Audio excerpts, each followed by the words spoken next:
Welcome. This is episode 2 of Calm Over Chaos Corner. Today, our main focus is on, celebrating Women's Month in March and International Women's Day on the 13th, right? The 8th. Oh, the 8th. My bad. On the 8th. I think. So, we are going to be talking mainly about the Suffragettes, sorry. I think I might say that again. That's terrible. No, we're all good.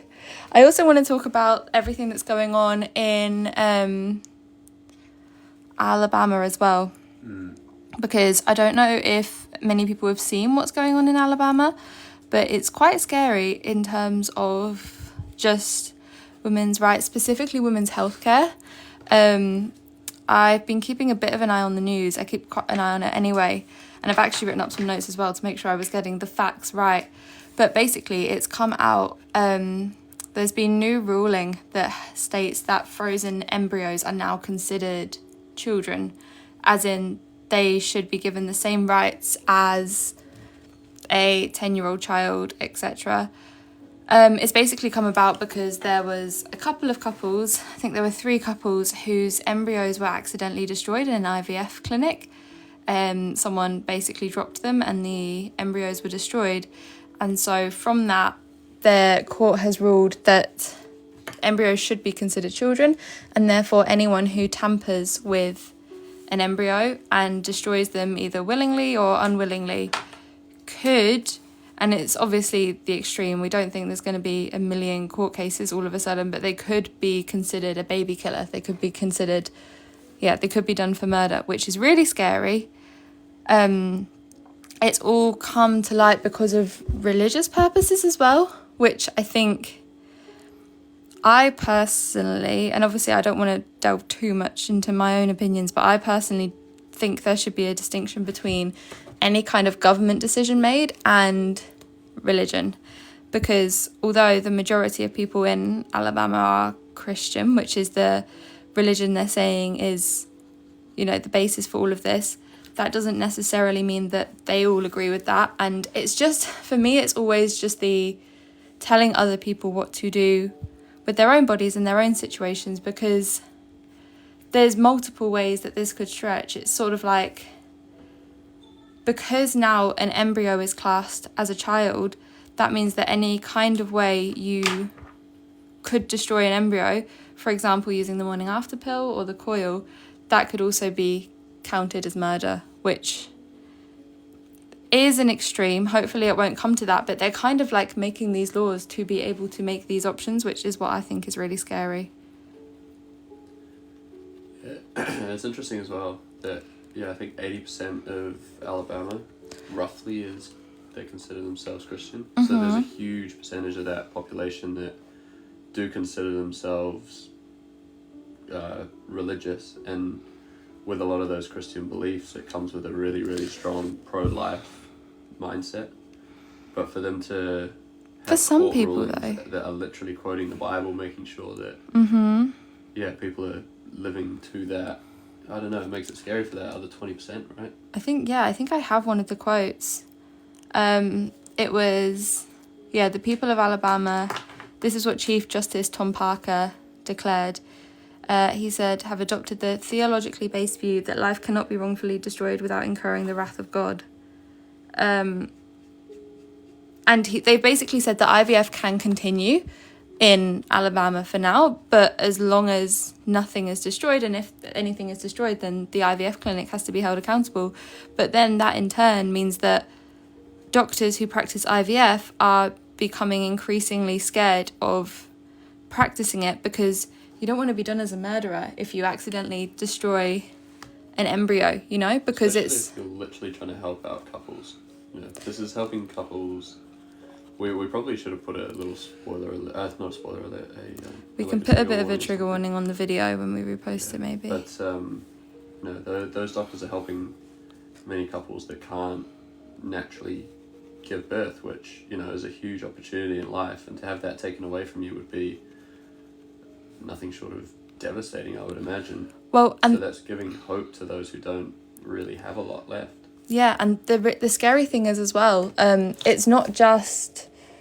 so even couples who currently have their embryos stored, there's basically they've been saying that because you can't destroy the embryos, you kind of have to use them. So what the Chief Justice Tom Parker was suggesting, I think I wrote it down again. Yeah, so his suggestion, which has not been implemented as a law, but this is what he wants the law to become. So he said doctors must create just one embryo at a time. Each embryo, no matter how poor its quality, must be transferred. Only one embryo may be transferred at a time. If the cycle fails, the whole process must start again. So that means that IVF patients would have to accept a transfer of a low quality embryo, even if it's certain to fail, and do it one at a time. And each of these processes, on average, will cost about $30,000. So even if you can afford that, I mean, how many people have $30,000 just lying around ready to run for IVF? Never mind doing it multiple times. Not many, but Not many at all. and then imagine the mental and the physical toll on anyone's body. Because if you're going down IVF, you probably already are or it depends. Obviously, there'll be gay couples who choose IVF for that reason, but then also there's a lot of people who struggle with infertility who then choose to go down that option because they haven't been able to conceive naturally. So you're already going to be struggling with your body. You've probably already gone through a fair few losses, and then to have to go through the whole medical procedure, take all of those injections again and again and again, even if you know that embryo is going to fail and you're going to miscarry, just for the chance of maybe... It's so cruel. I have a feeling that the judge wouldn't like to go through that himself. Well, the judge won't have much idea of what it's like to... Most likely. I think... He obviously isn't the one that's carried a child, but... I think that's the other thing that's upsetting, though, is it's like, I kind of feel like... And I thought this was the point of government. I kind of feel like people who are making the rules on certain topics, there should be at least a decent sample size of people voting on that who have been through that. Do you know what I mean? But how do you get those willing participants? That's the thing. The systems, I guess, are set up in a way at the moment that allows for greatest ease and smoothness of decision making. Which is why there's only what was the vote, 7-2? There's only 9 people that had that basically had a say in that. Yeah. I don't know exactly how it works, so I can't speak too heavily, but a vote of 7-2 doesn't seem awfully democratic. No, not at all. Those 9 people would have been voted in to make decisions for the rest of the population as well, so... Except it's of trust in the it's not really, is it though? All of these things all come back to policing women's bodies. You just there's I know typically it's women who give birth, it's not men. But I just can't think of equivalents where men's bodies are policed this way. And I think it's because the people in charge wouldn't want their bodies policed that way. They probably wouldn't want their bodies policed at all. But no, so stop doing it to ours. Yeah, I think it's probably quite a classic case of males thinking and having power and thinking they know what's best for a society. We talk about it quite a lot. I think it's exceedingly difficult. Can you move your elbow a sec? Thank you. It's exceedingly difficult for anyone to make a decision for an entire society because there's so many brains you have to line up and make sure as democratically we come to the best decision as we can. But I don't think that's what's happening. I think a few people are implementing their own personal beliefs on everyone else. And yeah, it's just apparently there were other states that were debating this law, like Florida were looking at doing it. Because that's the thing as well, a lot of the time with the states, as soon as one state does something, the other states tend to follow, unless there's a whole load of backlash, which is why sometimes social media sharing about this kind of stuff can be important, because if there's enough of a backlash in the past, that has been enough to deter other states from doing the same thing. But generally, one state will do something, the other states will watch to see how it goes, and then implement it as they see fit as well, especially if they have, the similar sort of beliefs. But I'm also really tired of people using religion as a scapegoat for this, because I think that religion can be such a beautiful thing. Like, we have friends who are religious. I have friends who are very religious, and it gives them lovely morals. oh yeah, one of my best friends actually is Catholic, and we don't agree on a lot of things. Like, we just have slightly different I guess ways that we would live our own life, but the morals are still there, and I think it brings a lot of hope and obviously faith, and it helps a lot of people through really tough times. And I think it can be, I saw it on the refugee camps, like with Islam can be the most beautiful religion. Like, seeing all of the people who follow Islamic faith, they sit down together at prayer time and all pray on these mats, and it's so beautiful to watch all of these people joined by one faith. So then when governments do things like this and implement really potentially damaging rules and say it's in the name of religion, I'm just like, it's not though. And again, if someone doesn't follow that religion, who are you to tell them that? It blows my mind that they say, like, I follow this religion, I believe in this thing, therefore this is the rule for you. Mm-hmm. But I guess they live there. I'm only, just throwing out a secondary opinion. Mm-hmm. Yeah, go for it. A lot of religion is to give a rules-based system in a way of how to live a healthy, positive life as well, right? Mm-hmm. And I guess some of these laws that are being considered now, and especially in the past as well, when religion was a bit more prevalent through society as well. Yeah. A lot of laws were based on, the quote unquote book of rules that the Bible had laid out. I'm not saying any of them are right or wrong, because I don't know who's to say that really. But it's definitely something to bear in mind when this whole debate goes down. Yeah, for sure. And I really, a lot of religious practices, we just had a comment that says, I 100% agree, religious freedom is great as long as it doesn't infringe on other beliefs.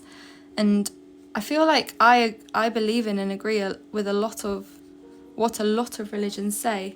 And I know that even some of our friends who follow, for example, Christianity, will agree with a lot of the things that Christianity says, but they also can disagree with parts of it too. But then I think there's so many contradictions, like the whole love thy neighbour, but then going and hurting people who aren't like you. That doesn't make sense in the name of religion. I think it's when, people pick and choose the parts of religion that they think fits their fight at that time, rather than using it for good. Yeah, it's an unfortunate feature of humans. We're very quick to twist narratives to suit our own agendas. Yes. Very quick. I mean, you could almost argue to some extent we might be doing it as well. But I don't know. We're trying to have these discussions as openly and honest as we can, right? Mm-hmm.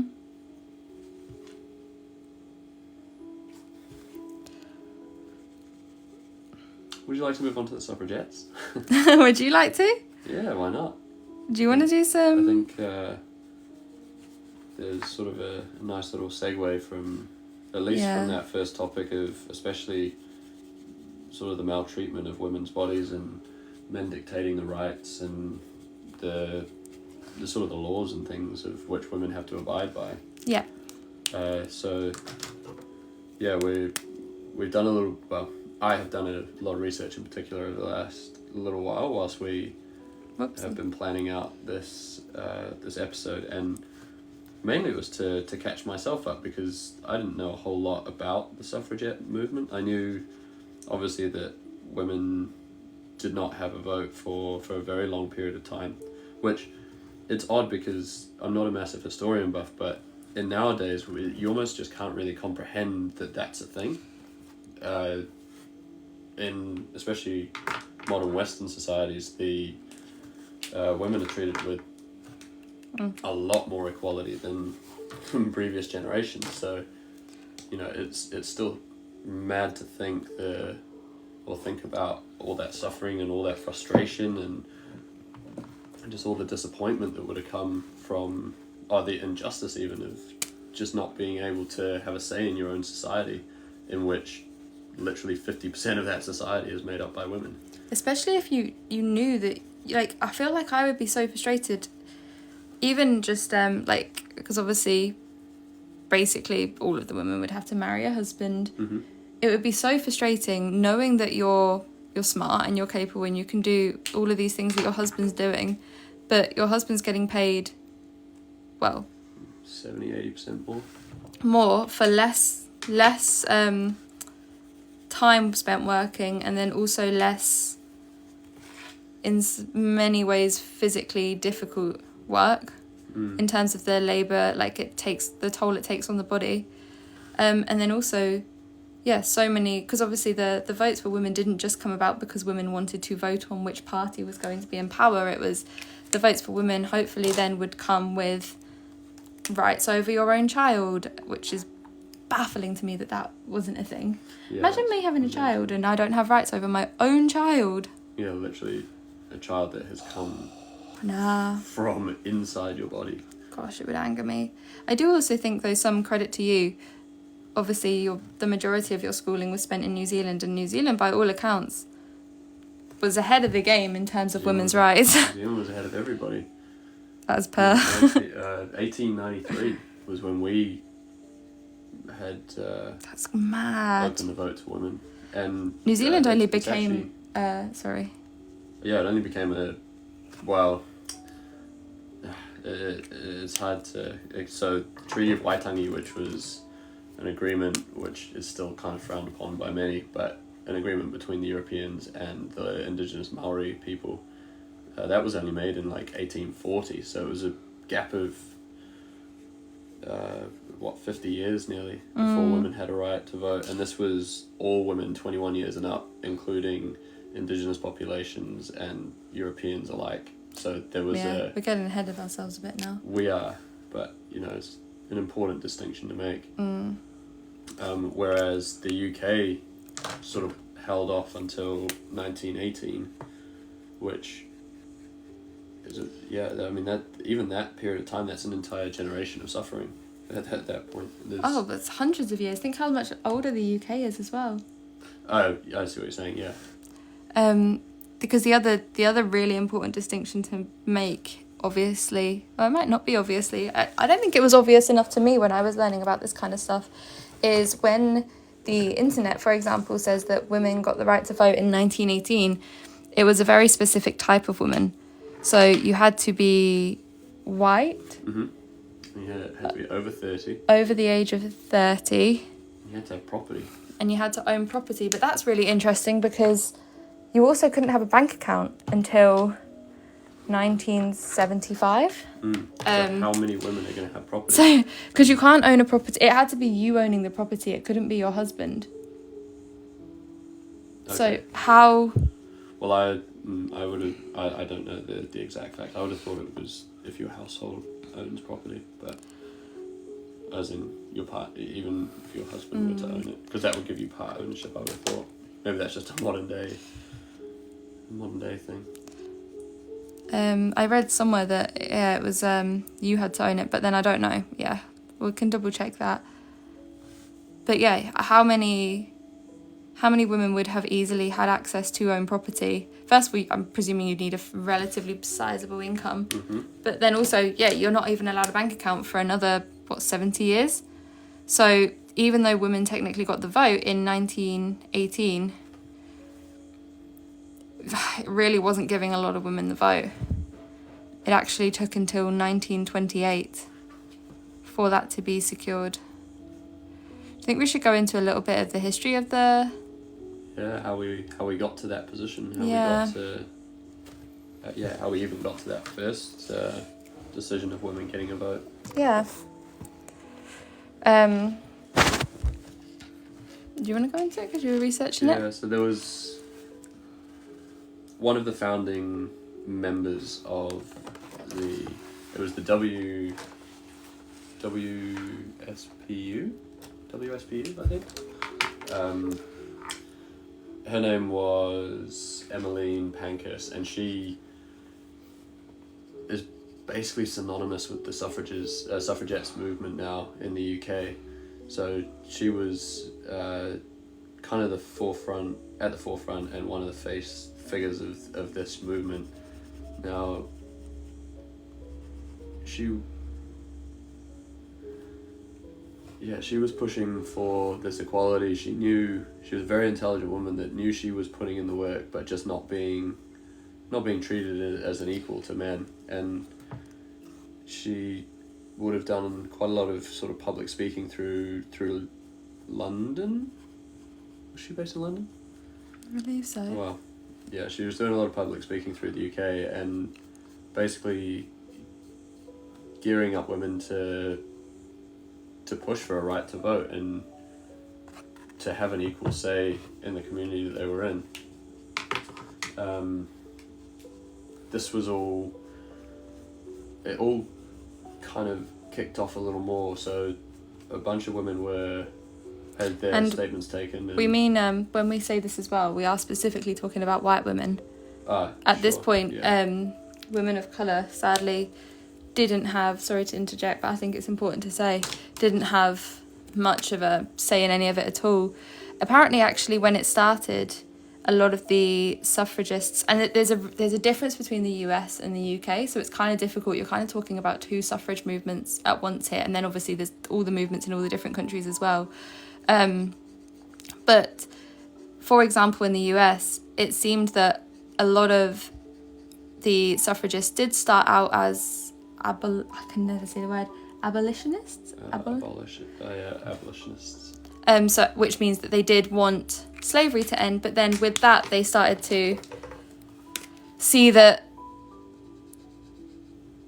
it was likely that both groups were going to be treated the same. And I think a lot of white women were angry at the idea because black men already had the vote by this point, and a lot of white women were really angry about the idea that black men were allowed the vote before them, because they viewed black men as way more of a low social class than they were. They were kind of like, we're educated, we're intelligent, it's so offensive that black men have the vote and we white women don't. So there is that little bit of, well, quite a big bit of racism there, which I do think we have to be mindful that it's a different time, and women would have just grown up seeing black people as slaves, and they wouldn't have massively known any difference, and they would have seen all of the injustices that they themselves face. And obviously I'm not excusing the racism, but I can kind of see why they would have been. I mean, it's a human instinct, isn't it, to fight your own battle? Mm-hmm. But then if you think look out for oneself, really, as well. Yeah, exactly. But then I can see why. So you've got the issue of women's rights for white women. You've got the issue of racism and literal slavery for black men. But then you have black women who are literally at the bottom of every single ladder because the white feminists aren't fighting for them. The black men don't think that women should have the vote at all, so they're not fighting for them. So you've got this a huge group of women who just have no one fighting their corner, which is... It's like a double injustice. It really is. It's really sad. And there was also... I wrote this down, actually. I think Eleanor messaged me about it because I hadn't heard of it. There was also... So after the Civil War, so the 1861 Civil War, the Republican Party apparently also they realised that if they granted women the right to vote, it might mean that white women in the South, who are nearly all Democrats, might outweigh the new political power of the freed black male voters, who are mainly Republican. So a lot of people think, and that there are mixed opinions online. I guess we don't ultimately know, and I think a lot of people would have had different motivations, but there's a lot of evidence to suggest that a lot of people's motivator for the women's rights movements to start, the suffrage movements to start, was like racist, came from racist foundations. You know, it was almost like sparked by, well, we don't want these black men voting, so give it to us as well. Yeah, there's so many layers to it. Yeah, because even the Prime Minister of the UK at the time, and it was before 1918. Oh yeah, Black Ghetto It was Rise. like in 1909 there was a march to Parliament by the suffragettes, and they were obviously pushing for the vote back then, which was 9 years prior to the vote being changed. But the Prime Minister at the time was so afraid of the women's votes throwing his party out of power. So he and his party were obviously extremely selfish in their decision making. I'm not gonna lie, I think I still see a lot of this in politics today, where there's false promises and new bills that come into pass just because a party think that they're gonna get more time and power. Mm-hmm. So yeah, in 1909, the Prime Minister basically said, no, we're not doing it yet. Largely in self-defense and preservation of his own power and his party's own power, because he thought the suffragettes would vote against him. The thing is, why would you not vote against him? Because they've put such terrible laws in place for you in the first place. So I think, yeah, it was a fear that was probably warranted.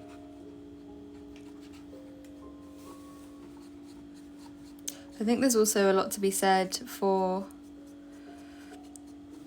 all things. I don't want to put the issues of I don't want the fact that there, especially in the US, where a lot of it could have stemmed from racism, and I think it's a really complex issue, but I also don't want to move away from the bravery of a lot of these women who were basically just fighting for their own right to live with the same chances as their brothers or their husbands, but then also for future generations as well. Like, some of the stuff these women went through, very, very impressive. They're so brave. I don't know if I would have been that brave, especially with all the social stigma. Well, this is putting literally your life on the line as well.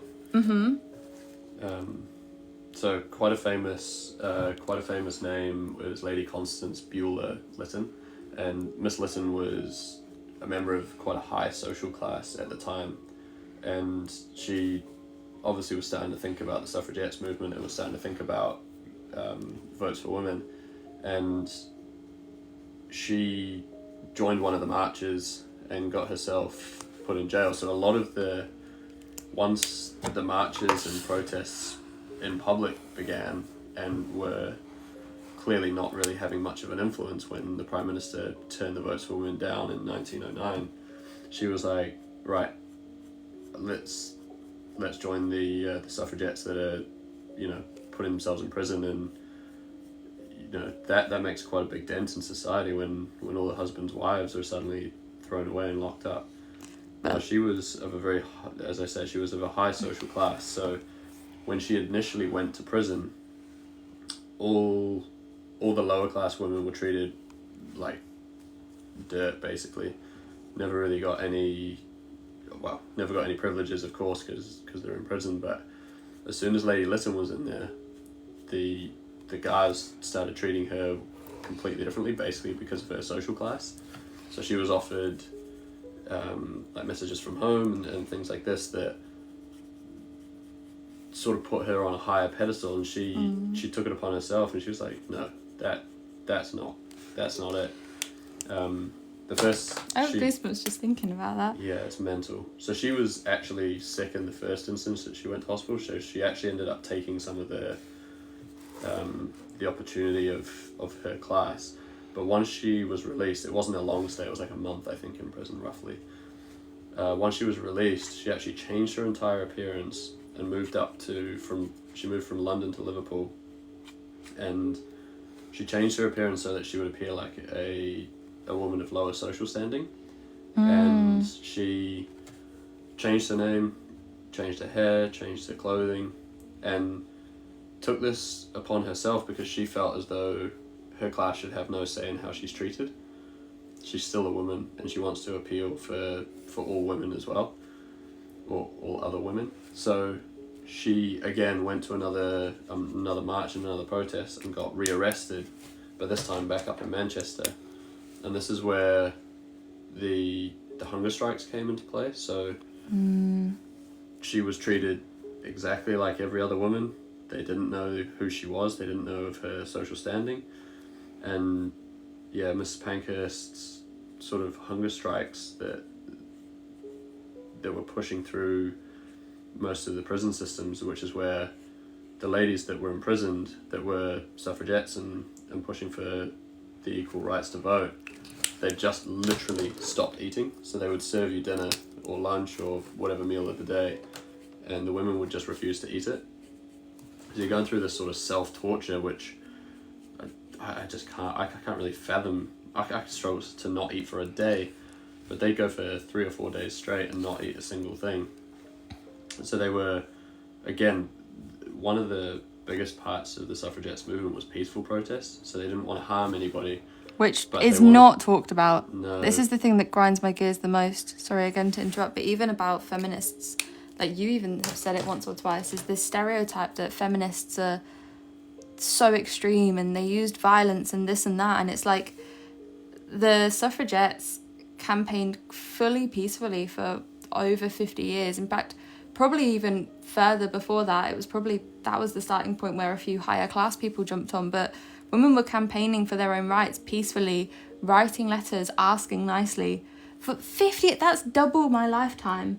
Like, imagine having my lifetime and again, just trying and getting rejected. Like, and as well, your lifetime, most of it was a huge percentage of it was as a child, so you barely even remember that. Yeah, and an extremely privileged existence as well.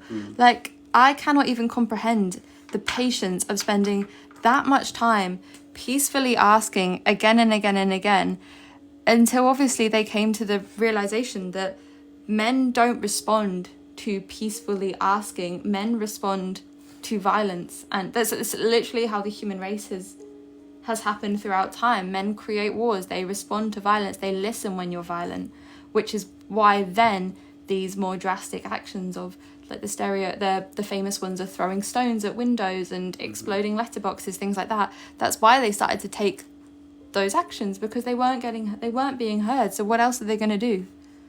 Yeah, and it's definitely not in the best interest. I can only imagine this is the sort of conclusions that the governing class would have come to, where this is 50% of your population. If every single woman pushes these boundaries, you all of a sudden don't have society anymore. You have every second person, and the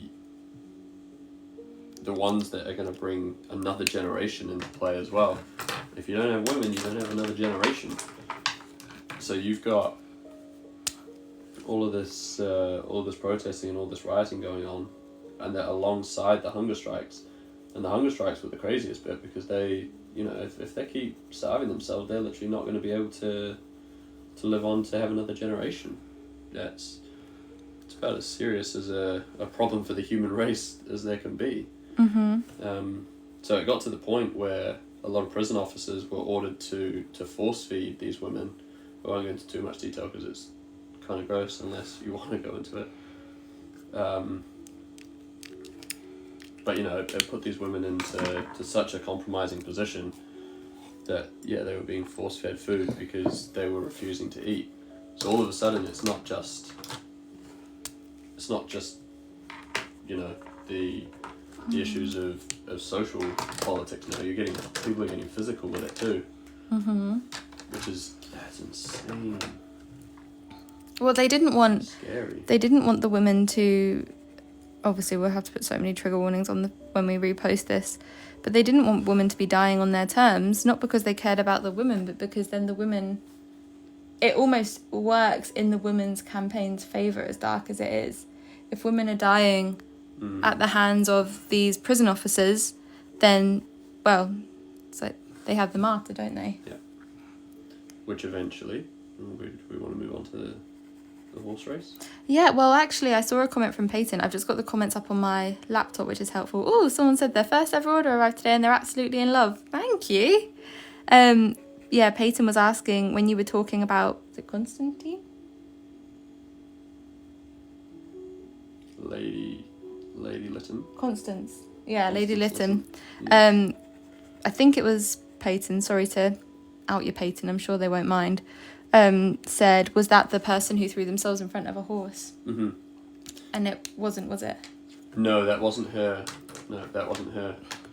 I think someone did answer in the comments, but I think, is that what you were going to go into next? Yeah. So there was a moment which has gone down relatively infamously. Yes. Or famously. It's hard, isn't it? Yeah, It's it really is. hard. Because, I'm not really one that kind of supports martyrdom, but I mean, it's such a crazy act. Hannah said, say unaliving. You can't use D words. You'll get the violation on TikTok. Thank you, Hannah. Unaliving. We're sure. not used to this.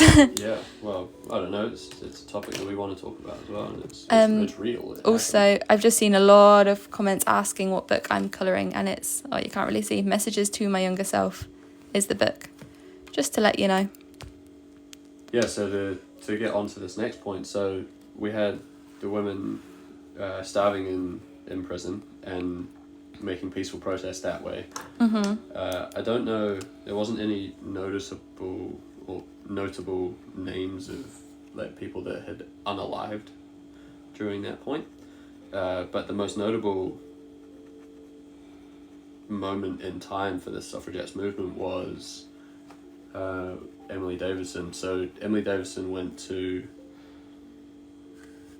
I'm trying to think of the raceway name. I don't remember it off The top of my Derby? head. Epsom? The Derby. Yeah, the Epsom Derby. And this was a horse race that was attended by many, many notable people, including the King of England. And what Emily Davison did was, there's a little bit of speculation about the true intent, but what we believe they were aiming for was to get, or what Emily Davison was aiming for, was to get a flag saying votes for women onto the King's horse. Now she took it upon herself.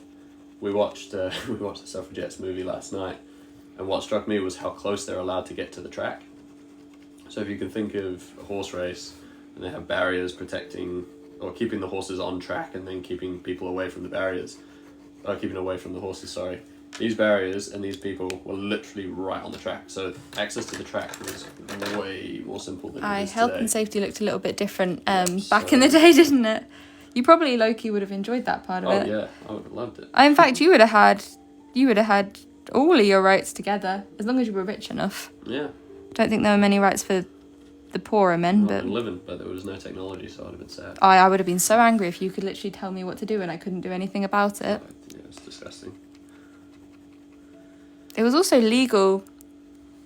This is a bit of a trigger for violence, domestic violence, but it was legal to beat your wife up until 1995, was it? Or 1993 in the UK, Yeah. which And is crazy. Like, that was literally, by law, you were allowed to do that. This is why I am colouring in the if someone says no or stop, we stop. Because that wasn't even really a choice. No, not at all.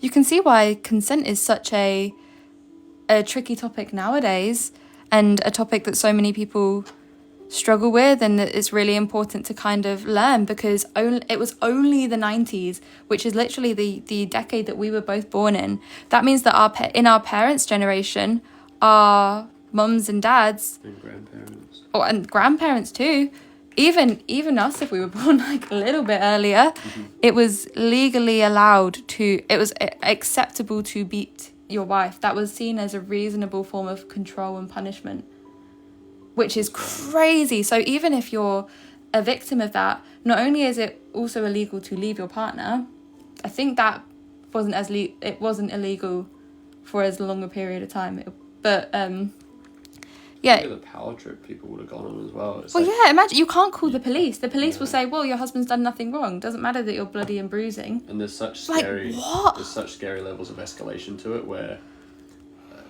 it's like the sort of an idea that if things happen slowly, people don't realise that the change is happening. Mm-hmm. So, like, if you start off with I don't know, you could even say like a small slap or something. Over time, that's not gonna like if that happens enough times, it's not going to feel like a punishment anymore in a really kind of sad and almost sadistic way, because if you get used to that, you've got to do something more sinister, and more sinister starts closing fists and It's scary. and using object. That's so scary. Yeah, apologies if there was any triggers there. But it kind of, when you start to learn about these things, it makes sense as to why even people nowadays, there's such a long way to come. Because, for example, our parents, if our parents were different people, I mean, or for example, in a family where there's no domestic abuse, in identical families at the same time, men would have grown up thinking that's an okay thing to do. Those men are now in their 50s or 60s or even 40s at a push. So the law has changed, but that mindset is still going to be there. So as soon as you start to learn these things, you kind of think, oh yeah, literally the comment here, no wonder there's the hangover of some people's views given it was only made illegal so recently. Exactly. Like, no wonder there's still places, and this is the UK, this is a relatively advanced socially country. We're not even talking about, it would be a whole separate conversation, all of these countries where I think they're going backwards. But yeah, that's a different topic. Yeah, pretty large tangent, but yeah, no. She's still running out onto the track, and the sorry. King's Horse was her target. She was aiming to put a couple of flags saying votes for women on the horse. So once the horse finished the race, the King's Horse was even saying votes for women, or representing votes for women. So it was a really significant moment in the protest's history. Now, what ended up happening was she ran out on the track and got trampled and unalived, basically, if it is the term that I think I'm supposed to use.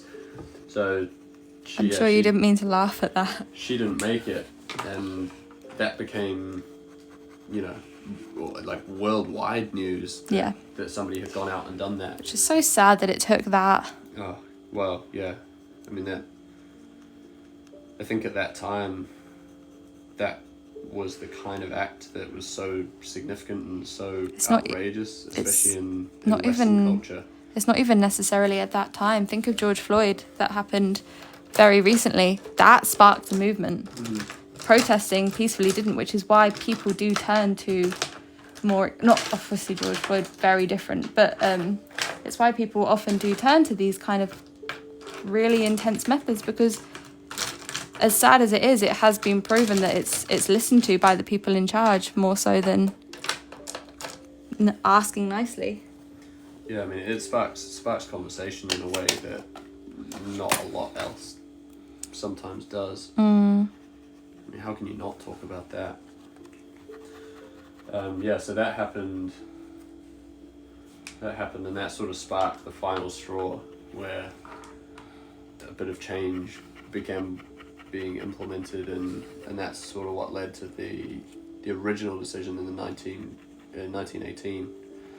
Now, we mentioned it earlier, that wasn't a full result for women. That was a partial success where for very, very few white women. Yeah, very few white women actually were then able to vote. It wasn't until 1928, which is 10 years later, when all women over 21, apologies, were then allowed to vote. But even that's kind of wild too. That's a very serious period of time. Yeah, I wanted to. Apologies. I think. What was I going to say? Oh my gosh, I've just lost my train of thought. Oh dear.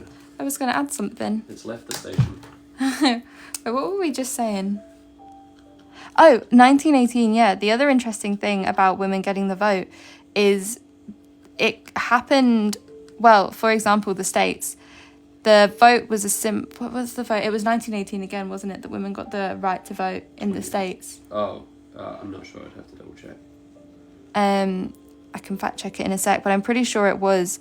And it coincided pretty beautifully with the States joining World War I. So all of the men in 1917, I believe, were sent off to Europe as they joined World War One, which meant that all of the women left behind were left to fill all of these men's roles, which then kind of, I mean, I think it should have been obvious, proved to men that women could do things that men were doing. So because the women were taking over all of the men's roles, a lot of people think it was actually that sparked the right to vote. It kind of proved their point of, look, we should be paid fairly, we should be treated more equally. I mean, we've still got a long way to go even today. I still wouldn't say that. I think women's rights have come leaps and bounds. I still don't think we have equality. I think it will take a long time to reach equality. I think there's a lot of systemic issues, and a lot of these have sprung from these things. Like, even growing up, a lot of girls will believe they're less capable than a lot of boys will believe, or the way they're treated by society will make them think that they're more valued for their body than they are for their brains. There's so many different issues that I think will take a long time to heal and hopefully change. But yeah, and a lot of these societal changes is something I mentioned to Millie yesterday. It's just a viewpoint of mine that a lot of these social issues, they're not overnight fixes. They take generations to change, because it takes a generation to stand up and say this is not okay. And even if it's fixed in one part of the world as well, the unfortunate reality is that, again, it takes generations to get this message out to others. You know, the suffragettes getting their voting rights so late in the piece as well is just sentiment to that. And you know, if it's 100 years later and we still don't feel like there's true equality between men and women, there's still systemic problems there that are slowly being addressed. But it takes time to make major change. But one of the best things about the human race is our ability to change and adapt and overcome certain problems. So I always have belief that we'll get there at some point. And now you look on the bright side, don't you? I try. You do a lot more than I do. Otherwise, but in saying that, it's because I am probably one of the most privileged type of folk out there. Yeah, well, that's not lost on me. Most things will work in your favour, like just the way the world is run, the opportunities given to you, the majority of things in your life will work in your favour. So you would have to be the most selfless person to try and consistently focus on the people who aren't as fortunate as you and campaign for their rights, because humans inherently are quite selfish. Where is your initiative or desire to fight for people who aren't like you?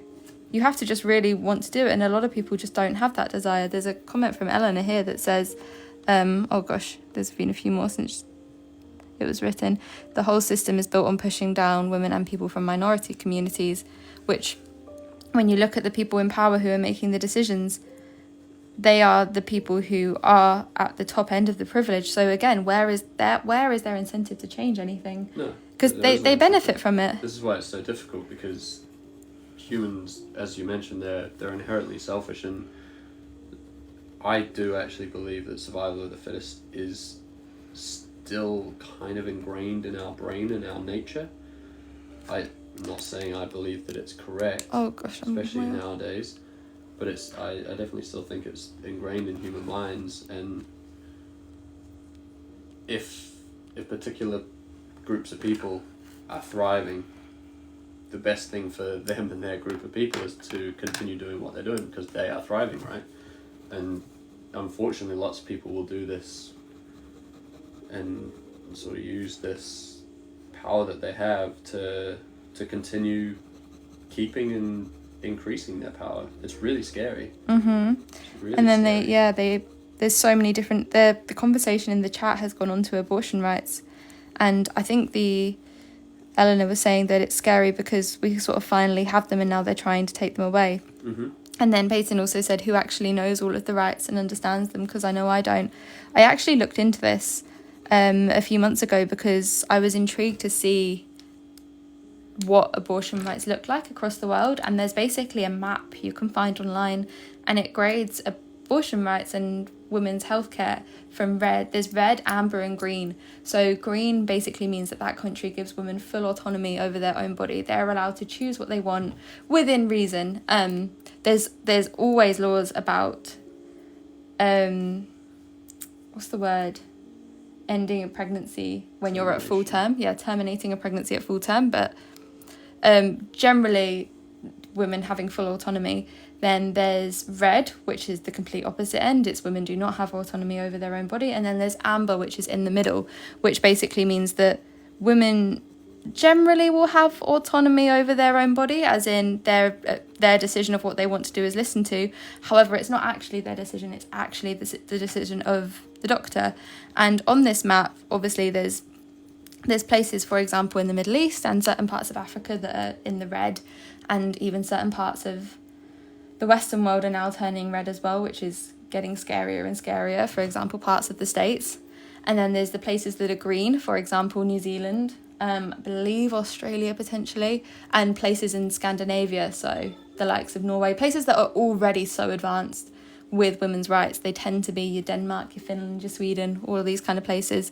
Interestingly, the UK was amber, which I was really surprised by. I went and had a research about it, just assuming that the UK would be green. So the rights in the UK, as it stood a couple of months ago, it's actually not the woman's choice, it's the choice of the doctor. So generally, every single doctor in the UK is just going to give the woman the choice of what that woman wants to do. So it's not really an issue in the UK in the same way it is in parts of the States. But ultimately, if you went to the doctor and you asked for an abortion, that doctor has a full right to say no for whatever reason. You could then go to a different doctor and ask again, and that doctor likely will say yes, but it's the doctor is allowed to say yes or no based on what they think is right for you, which I thought was interesting. Whereas it's not the case in places like New Zealand.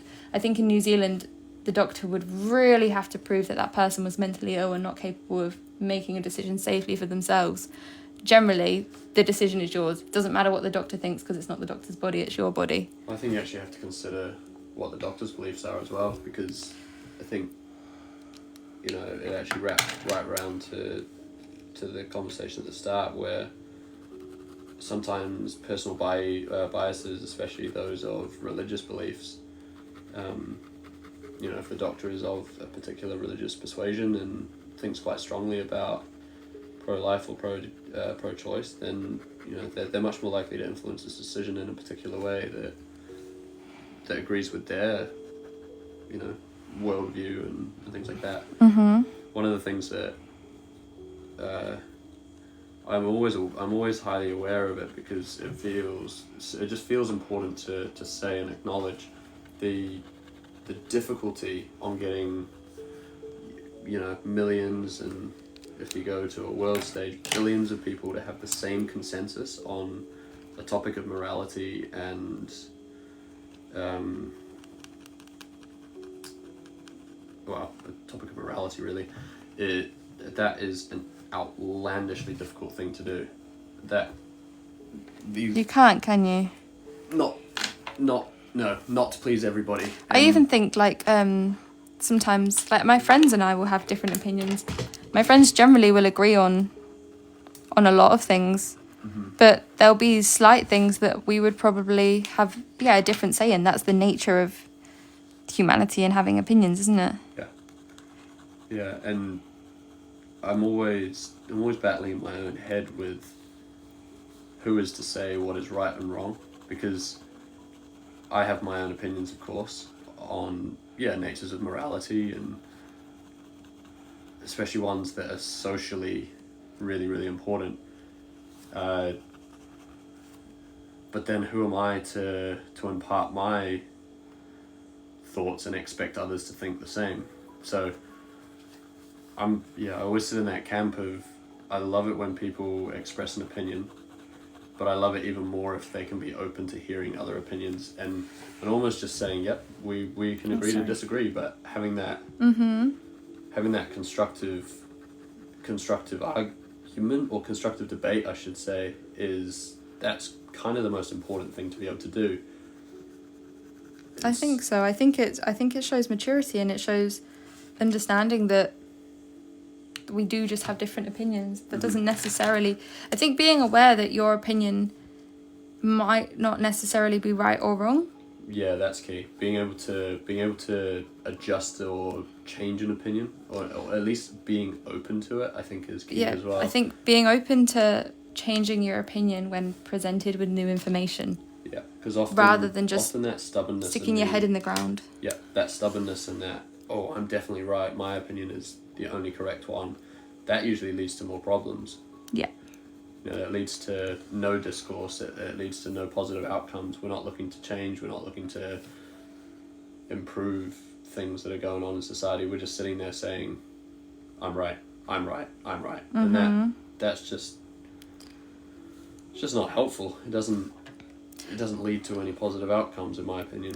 I was talking to this guy in a pub once, literally like maybe in his 60s. It was just him and myself sat at the bar. I must have been waiting for a friend or something.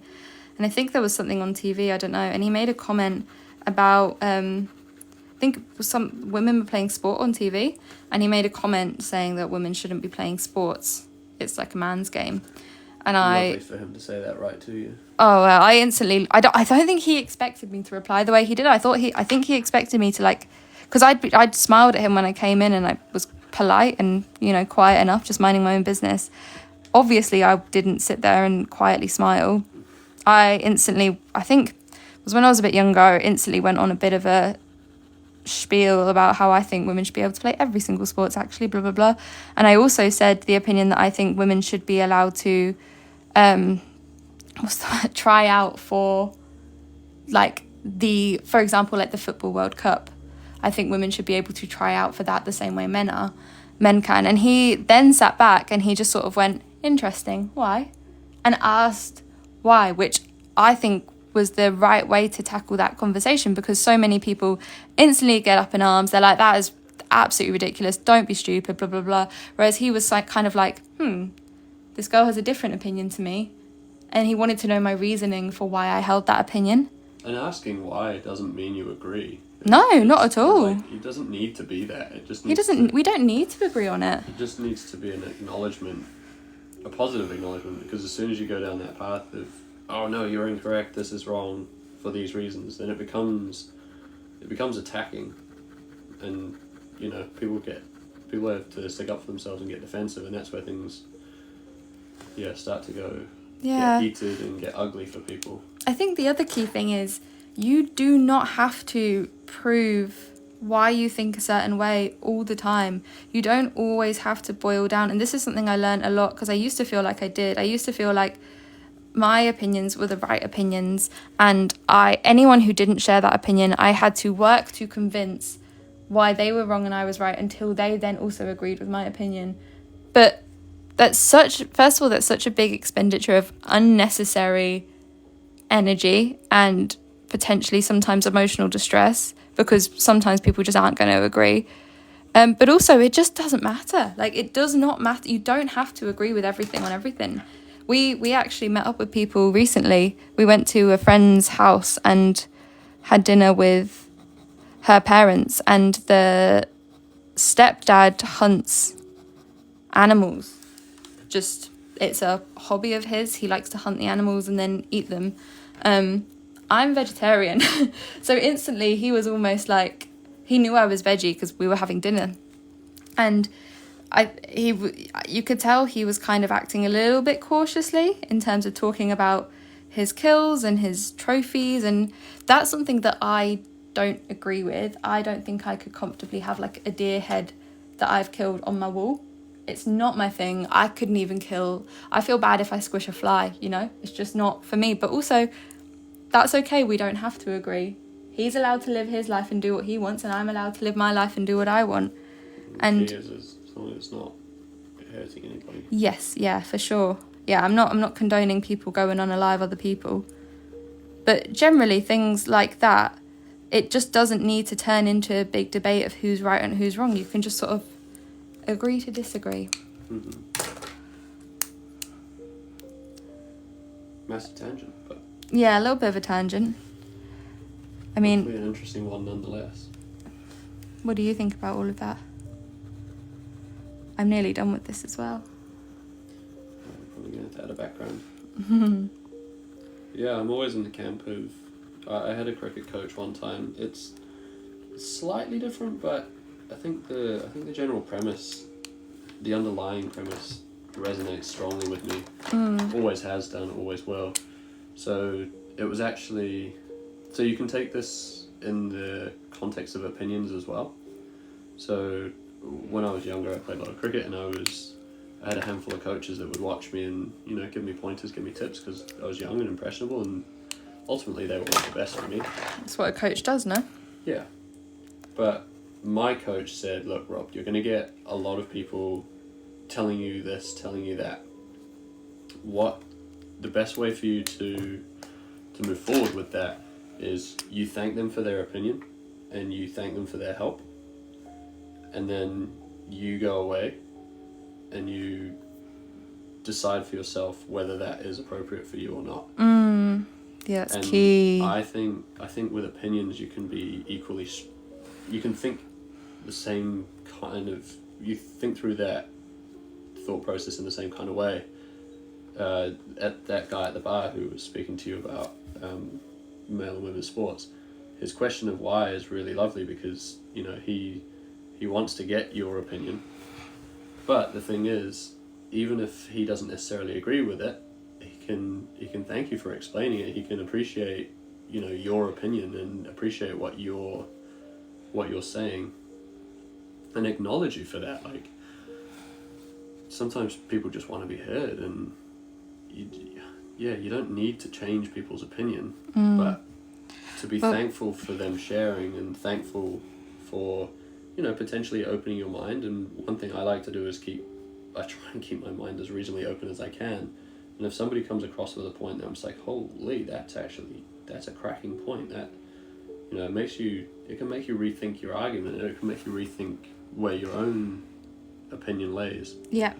Which I think is really healthy. I'm not saying I do it all the time, because some opinions you hold a bit more strongly, but, you know, I've never wanted to cause argument or upset between people over things like opinion. But yeah, sometimes as clearly seen in the Suffragettes movement, I think sometimes an opinion is too important to keep quiet. Yes, 100%. I was almost going to caveat it with saying that equally, I've always been the kind of person, and I hope I always will be, that if I'm out and about and I hear something that's openly racist or sexist, I will not hesitate, if it's safe to do so, in calling that person out. I think there's a differentiation there.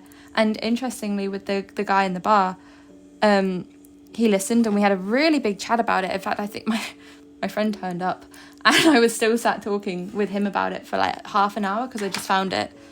I was so engaged in the conversation, and so was he.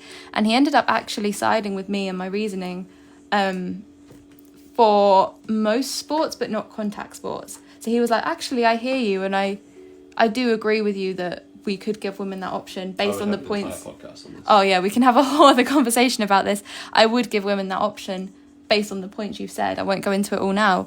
However, I disagree with these particular sports. And I was like, look, do you know what? Fair enough. You've heard me, I've said my piece, I've heard yours.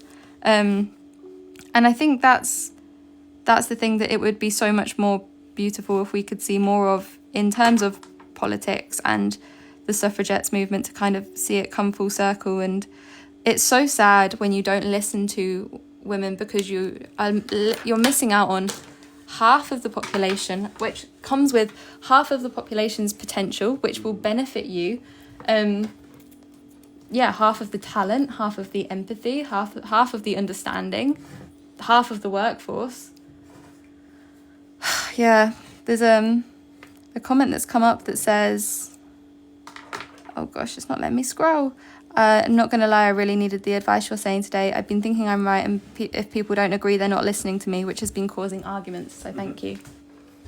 Yeah, well, I mean, it's awesome that people even listen to us. Like, everything we say should be taken with a grain of salt as well. We're just two humans with our own opinions, and oh yeah, our for opinions sure. are going to differ to what would, like, Millie and I don't always agree on everything. Yeah, exactly. But I think, what is healthy for us is just being able to have the dialogue and yeah, for sure. just be able to talk about it in the first place, and just have that respect for one another's opinion, even if it's not quite right.